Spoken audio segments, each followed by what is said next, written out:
not, in some ways, being is immaterial. It's immaterial.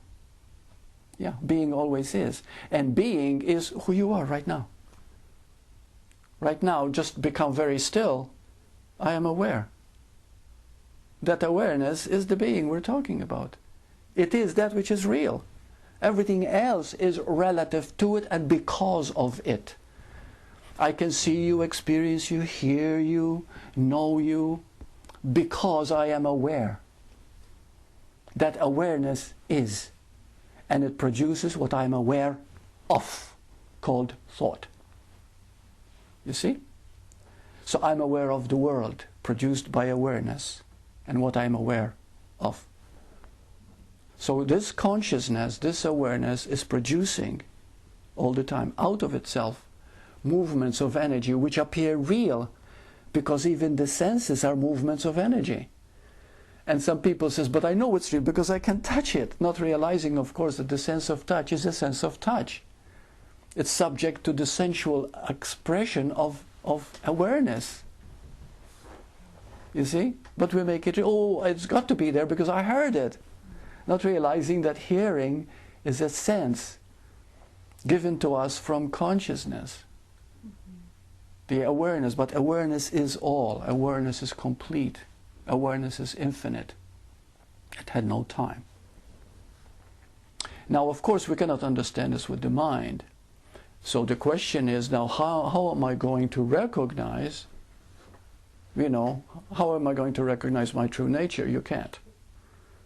But if you're willing to go beyond everything that you think you know, if you're willing to go into silence, into in total cessation of activity, into that silence, then that silence has the great gift that has been given us.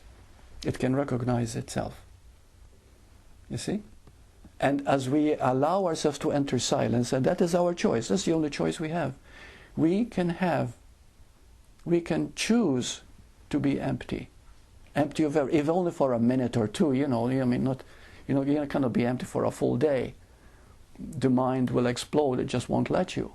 But you can empty yourself for a short period of time, and if you're willing to do that, you'll find that within that short space of time, knowledge will start to come. What do you mean empty yourself or go into the silence? Okay. For example,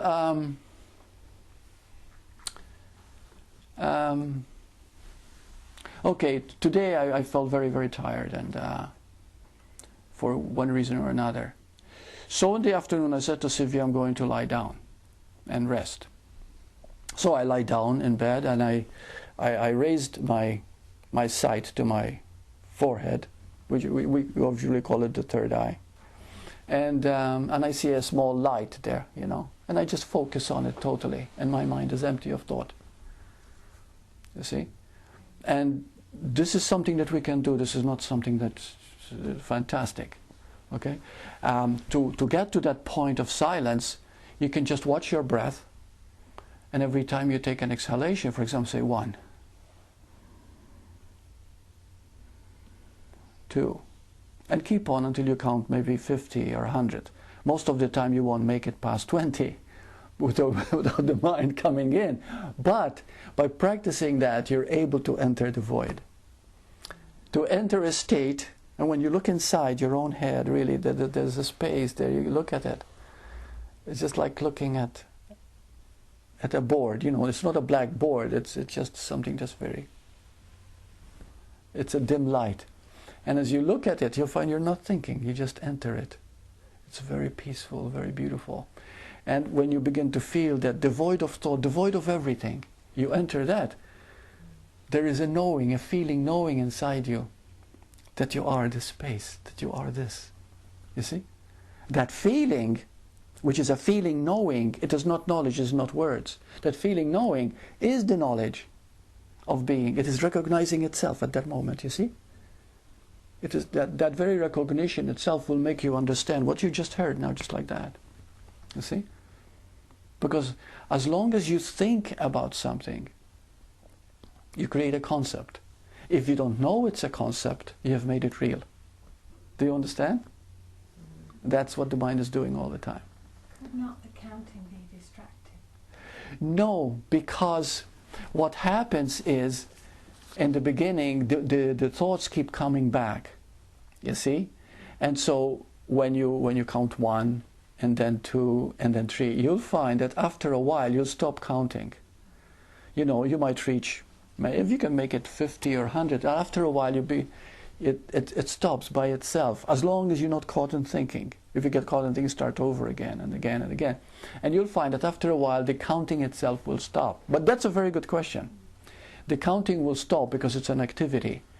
And then you'll find what you're left is with the rhythm of your own breath, which is all being done by being, of course. And then even that stops. And then you enter the void. You enter silence. But that's just a method, a technique. Okay, it itself is not, the silence, but it will help you to enter the silence. There's some questions we can explore here.